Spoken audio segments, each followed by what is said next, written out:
Pemirsa, setelah menerima laporan pasien yang diduga dicabuli dokter di rumah sakit swasta Kota Malang, polisi kini tengah mengumpulkan barang bukti, diantaranya rekaman kamera pengawas atau CCTV.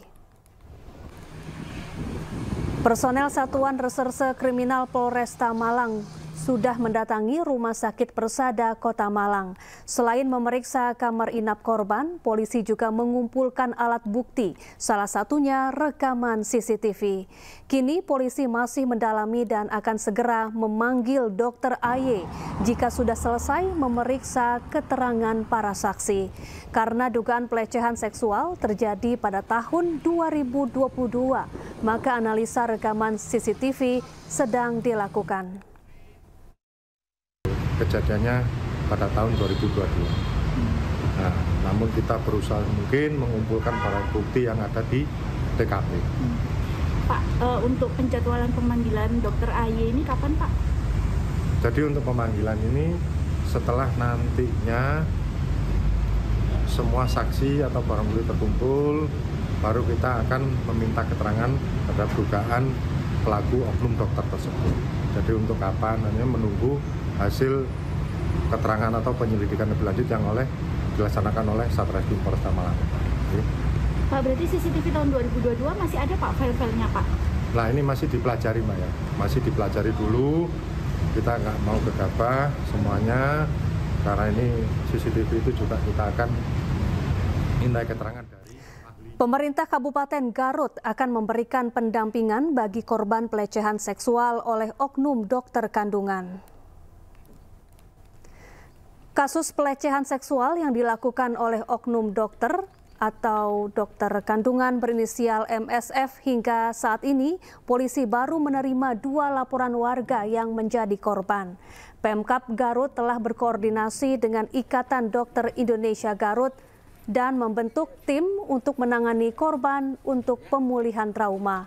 Bupati Garut Abdusi Syakur Amin menyatakan kedepannya akan melakukan pencegahan di berbagai lingkungan pendidikan.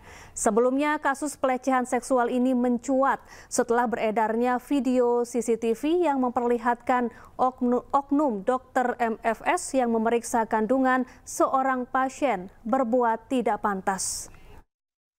Ya, itu kan kemarin kita minta PPA ya, badan yang kita KBPA ya, untuk fokus di itu dan menangani memberikan pendekatan, maksudnya juga mendatangkan psikiater untuk pemulihan, healing ya, karena juga begitu juga ada trauma di dalam mereka. Ini kita akan intens ke beberapa warga yang sudah. Ya, untuk mengetahui bagaimana perkembangan kasus ini, kita sudah terhubung dengan Kasat Reskrim Polres Garut, AKP Joko Prihatin. Selamat siang, Pak Joko, apa kabar? Selamat siang, Mbak. Alhamdulillah baik, Mbak. Baik, Pak Joko, kabarnya polisi akan melakukan pemeriksaan psikologis terhadap pelaku. Apakah sudah dilakukan, Pak? Ya, Mbak, ini bisa saya jelaskan bahwa untuk pemeriksaan kejiwaan dari pelaku kita sudah laksanakan, yaitu kemarin di RSUD, dan kita menunggu hasilnya, Mbak. Jadi kita sudah lakukan pemeriksaan psikologis terhadap pelaku ini.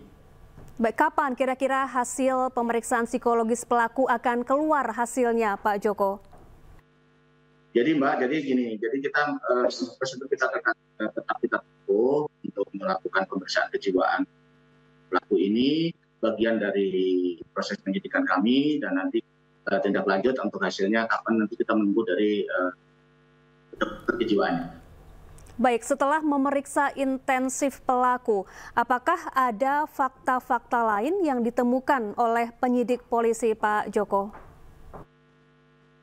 Ya, Mbak, bisa saya jelaskan, Mbak, di sini bahwa sampai hari ini kita sudah menerima jumlah laporan polisi sebanyak 5 korban, dan kita sudah lakukan pemeriksaan. Baik terhadap korban ini kita sudah lakukan pemeriksaan psikologis ke OPT PPA, kemudian kita sudah lakukan visum, dan kita akan lanjut mendalami kembali kepada pelaku, karena waktu pertama pelaku mengaku melakukan sebanyak 4, ternyata kita sudah mendapatkan laporan polisi sampai hari ini 5 korban yang sudah kita terima dan kita lakukan pemeriksaan. Baik, ada 5 korban yang sudah melapor ke polisi. Korban ini mendapatkan perilaku pelecehan seksual dari pelaku ini kapan, Pak? Jadi bisa saya jelaskan, Mbak. Untuk pelaku ini dilakukan pelecehan seksualnya dilakukan yaitu di tahun semuanya di tahun 2024. Yang mana salah satu korban yang sudah melaporkan di antara 5 ini adalah korban yang videonya sempat viral di media sosial. Alhamdulillah yang bersangkutan beliaunya mau melaporkan yang didampingi oleh suaminya. Demikian, Mbak. Baik, apakah pelecehan ini dilakukan di tempat yang sama? Karena pelaku ini kan bekerja di 2 tempat, di sebuah rumah sakit di Garut dan juga di sebuah klinik, Pak Joko. Jadi dari kelima korban ini, 1 di tempat kosan pelaku, kemudian yang 4 korban dilakukan di tempat praktek yaitu di klinik seperti yang di video viral tersebut, Mbak. Kalau dari pengakuan para korban, bagaimana modus pelaku melakukan aksi bejatnya ini, Pak Joko? Kalau untuk modusnya semuanya sama, yaitu dengan terlebih dahulu pelaku memeriksa kandungan para korban dengan dengan USG tersebut, ya, dengan USG, dan kemudian dengan di waktu yang sama tangan kirinya atau tangan kanannya melakukan pelecehan terhadap para korban tersebut. Jadi modusnya yaitu dengan pertama melakukan pemeriksaan USG terhadap kandungan para korban. Demikian, Mbak. Baik, Pak Joko, jadi saat pemeriksaan kandungan ini di dalam ruangan pemeriksaan betul-betul hanya ada pelaku dan korban saja ya, Pak Joko? Tidak ada orang lain di sana, suster ataupun keluarga korban yang mendampingi pemeriksaan? Ada beberapa korban yang didampingi oleh suaminya atau saudaranya, dan ada juga yang pihak bidan atau perawat yang di klinik menyaksikan. Tapi waktu pelaku mau melakukan perbuatannya, kadang-kadang untuk perawat untuk mengambilkan sarung tangan dan lain-lain atau rekaman medik kepada perawat untuk mengambil di luar. Nah, kesempatan itu digunakan untuk melakukan perbuatan tersebut. Kemudian kalau ada keluarganya atau yang menungguin, itu dialihkan pandangannya kepada layar monitor yang ada di atas. Demikian. Aksi pelaku ini kan dilakukan sejak tahun 2024 dan korbannya sudah ada 5 orang yang melapor. Apakah tidak pernah ada kecurigaan dari pihak klinik terhadap perilaku pelaku?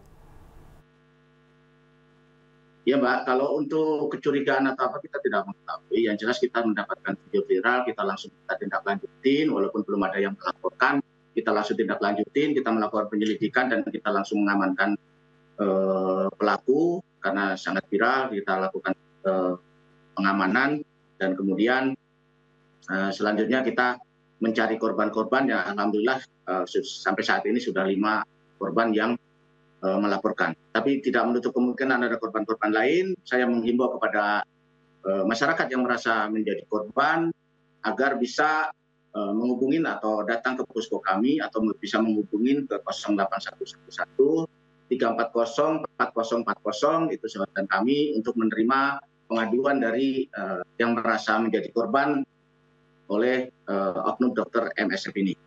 Demikian, Mbak. Baik, lalu bagaimana saat ini dengan kondisi 5 korban yang sudah melapor ini, Pak Joko?